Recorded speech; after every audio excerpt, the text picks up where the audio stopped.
في هذه الحلقة سنقدم لكم شهادة مثيرة لفتاة كانت جزءاً من قصة سقوط أخطر زعماء العصابات في المكسيك، المنشو، قائد كارتل خاليسكو الجيل الجديد. هل كانت هي السبب في تعقب المنشو؟ كيف اكتشفت السلطات مكانه بفضلها؟ وما الذي حدث لحظة محاصرته من قبل الشرطة؟ في هذا الفيديو ستروي الفتاة بنفسها كل التفاصيل.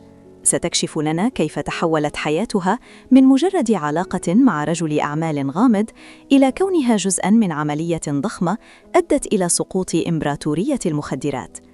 ابقوا معنا لتعرفوا كيف تغيرت حياة هذه الفتاة في لحظة، وكيف أثرت في مجريات الحرب الدموية التي تعيشها المكسيك الآن. كنت أعيش حياة عادية كما يظن أي شخص، شابة صغيرة في بلد بعيد عن كل ما يدور في العالم. لكن لم أكن أدرك أبداً أنني سأدخل في عالم لا يمكن للإنسان أن يتخيله أبداً. كل شيء بدأ مع شخص واحد كان يبدو أنه في الظل، لكنه في الحقيقة كان الزعيم الذي كان العالم كله يعرفه ويخشاه. ولم أكن أعي أنني دخلت في شبكة أكبر مني بكثير. في البداية كانت الأمور بسيطة، وكنت أعتقد أنه مجرد رجل أعمال في المكسيك يتنقل من مكان إلى آخر ولا يتحدث عن تفاصيل حياته الخاصة. كان دائماً محاطاً بالغموض، وكان من الواضح أنه لا يريد للناس أن يعرفوا من هو. لكن الحقيقة كانت مختلفة تماماً. اسمه كان نيميسيو أوسيغيرا سيرفانتس، المنشو كما يعرفه الجميع، زعيم كارتل خاليسكو الجيل الجديد CJNNG، أخطر عصابة مخدرات في العالم. كان شخصية غامضة لا يظهر إلا في الظل، ولا يسمح لأحد أن يقترب منه. وكلما حاولت أن أعرف أكثر زاد غموضه.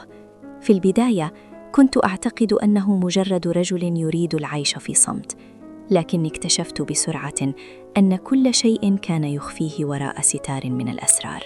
كل شيء كان يتم في السر، لكن مع مرور الوقت بدأت أرى علامات التحركات المشبوهة. كانت هناك دائما سيارات مظللة تلاحقنا، هواتفه كانت مشفرة، وكان يطلب مني تغيير رقمي باستمرار. وفي يوم من الأيام قال لي: أريدك أن ترافقينني إلى المكسيك، هناك شيء مهم يجب أن أفعله. كنت متوترة، لكنني لم أكن أستطيع رفضه. كنت مغرمة به، كان رجلاً قوياً وقادراً على إخفاء كل شيء حوله. إلى أن وصلنا إلى هناك، إلى تلك المدينة الغريبة. عندما وصلنا إلى خاليسكو كان المكان محاطاً بالغموض. الشوارع كانت مليئة بالناس الذين يرتدون ملابس داكنة، والعيون التي تراقب كل شيء. لم أكن أعرف حينها أنني كنت في أرض الخطر، حيث كانت هذه المدينة مركزاً لإمبراطورية المخدرات. في اليوم الذي وصلنا فيه بدأت الأحداث تتسارع. كان الجو مشحوناً بالقلق، وكأن الجميع في المدينة يعرفون من نحن. أدركت حينها أنني كنت في قلب شبكة أكبر من أي شيء كنت أتخيله. العصابة كانت تراقبنا في كل مكان، كانوا يتبعون خطواتنا ويعرفون أين نذهب وأين نلتقي.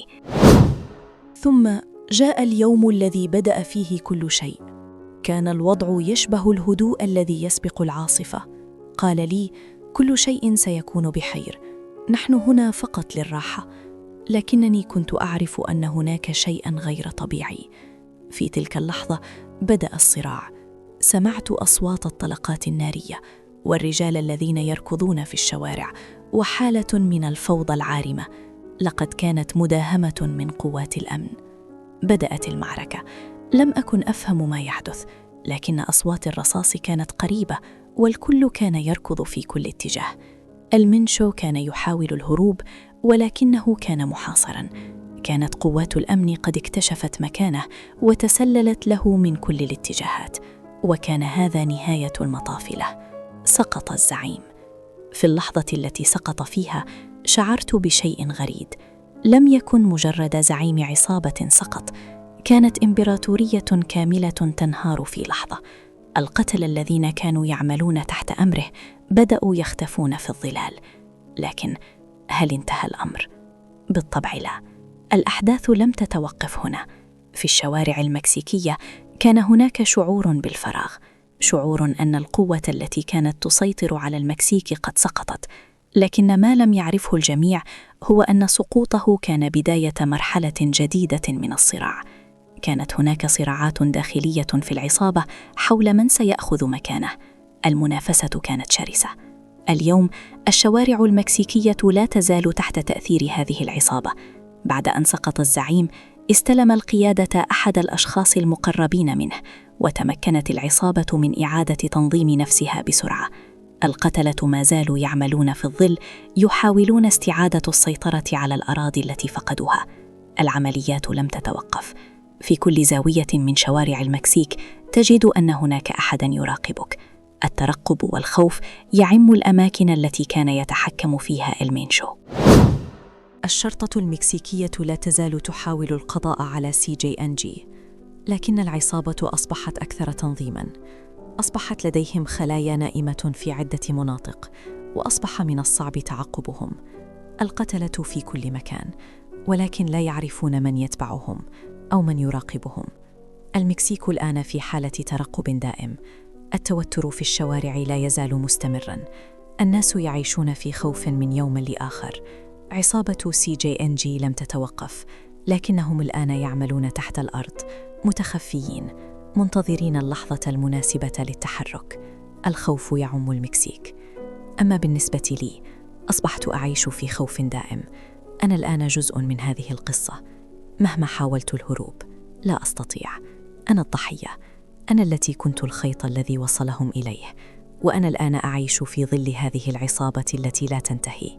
الآن الحياة في المكسيك لا تزال تحت رحمة العصابات، لكن هناك دائما شيء غير واضح في هذه المعركة. من سيأتي بعد؟ من سيقود العصابة؟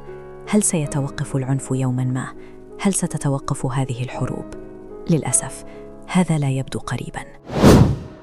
في هذه اللحظة بدأت السلطات المكسيكية تتتبعها عن كثب، وأصبح من الواضح أنها كانت الجسر الذي وصلهم إلى المينشو.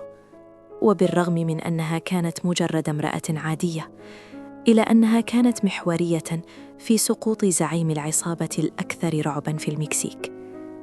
بشهادتها نكتشف كيف كانت تفاصيل حياتها وعلاقتها بالمينشو تمثل بداية النهاية لإمبراطورية الجريمة. لكن سقوط الزعيم لم يكن النهاية، بل بداية مرحلة أكثر دموية. كيف تحولت من جزء من حياة هذا الزعيم إلى شخصية محورية في أكبر عملية أمنية في المكسيك؟ وكيف أصبح العالم من حولها ينهار بعد لحظة واحدة؟ في هذا الفيديو تروي لنا الفتاة بنفسها كل شيء، من اللحظة التي بدأت فيها الحرب إلى ما يحدث الآن في الشوارع المكسيكية.